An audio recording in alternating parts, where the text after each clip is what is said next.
I need to share about the moment my son said he didn't want me. It shattered me, and it gave me a beautiful gift. Now, this is for the moms who left to save themselves and to love their child better. I want to tell my story about motherhood, about living authentically, and about healing. I left my son's father when my son wasn't even a year old. I knew I could not be the kind of mother I wanted to be inside that relationship. Now, when I left, I had nothing. No job, no place to live, no family nearby. We agreed our son would stay with his dad while I got settled. I had 1 day a week with him for the first 6 months. It was the hardest choice and a necessary one. Now, at this point, my nervous system had been living under constant stress. I didn't even know how detached I was until the pressure finally started to release. It took about 3 months before I could breathe again. And when I did, I felt something break open in me. Feelings I couldn't access before because I was just trying to survive. I grieved what I had missed out on.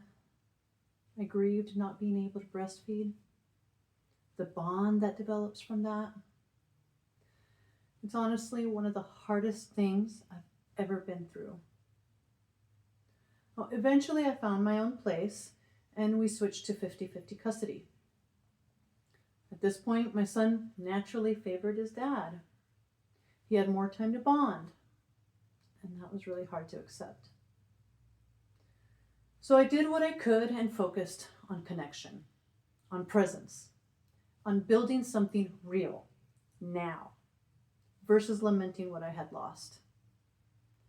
Then a moment that brought all these feelings up at once. His dad was dropping him off, and my son said, "Daddy, don't go." His dad told him he'd be at the playground if he wanted to see him, even though I had already told my ex I wasn't going to the playground with him. The less contact we have, the better it is, trust me. And my boy begged to go with his dad. Of course, I was hurt and angry. I said, "Okay, if you would rather be with your dad, then go." I closed the door and cried. Hard. I had already given extra holiday time so he could be with my ex's big family since I didn't have family here. I had sacrificed my time and given my ex a lovely holiday with our son. And in return, I got pain and disappointment. A regular occurrence when dealing with his dad. I decided to set a clear boundary. Third-party drop-offs from now on. No more occasions to merge time. No more confusion for a 4-year-old about who he's supposed to choose. For the first time, his dad did not argue. A few days later, another moment. It was late. My son was tired. He didn't want to leave daycare. We finally got to the car and he said, "I don't want you. I want Daddy." I felt all that hurt and anger rise back up. I took a breath and steadied myself. I did not yell. I felt the tears and I chose my words carefully. It's okay to miss Daddy. Right now, it's Mommy's time, and it hurts to hear you don't want me because Mommy loves you so very much. He cried, and I drove. I stayed quiet so I didn't spill my pain on him.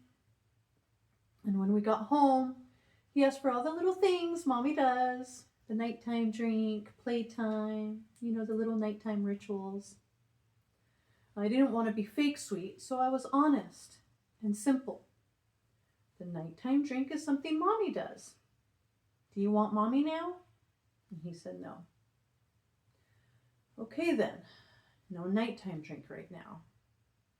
I didn't punish him. I kept my center. I chose not to do things out of obligation. I chose space.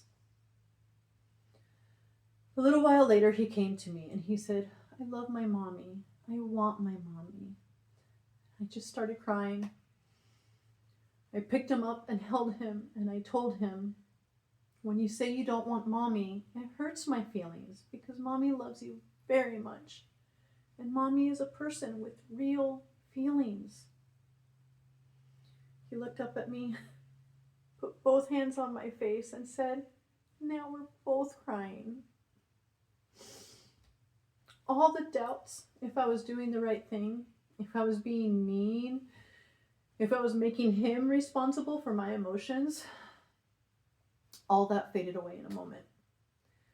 The only thing left was our healing. Both of our truths had been honored. Our bond had been strengthened. We cried together for a minute, and then we made the nighttime drink. Now, I don't share this as advice. I share it because someone needs to hear they're not alone.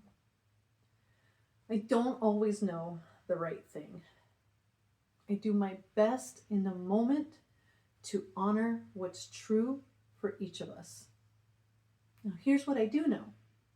I left out of love and to be a better mother. Stress can block feeling, and when the nervous system relaxes, all those feelings flood back in. And it's important to honor it all. Boundaries protect love by protecting our peace. Authenticity means we both get to be real. He was allowed to miss daddy. I was allowed to feel sad when he didn't want mommy. Luckily, we met in the middle where love and healing blossomed. Authenticity is the point. Healing is the point. And the way I model emotional intelligence is by being vulnerably human with my child. Now, if you're navigating a similar situation, I see you. You're not alone. Keep cultivating self-awareness and do the things which consistently build trust. Authenticity, presence, peace. This is my path and my most important practice. Being a spiritual mom in real life, doing my best to raise an emotionally intelligent child with awareness. If this has moved you in some way, or you can relate, share your thoughts below, or just drop a word that you took from this, such as boundaries, authenticity, or healing. Thank you so much for tuning in. Please like and subscribe so that we can continue the conversation of spiritual motherhood. Divine love and infinite blessings. Namaste.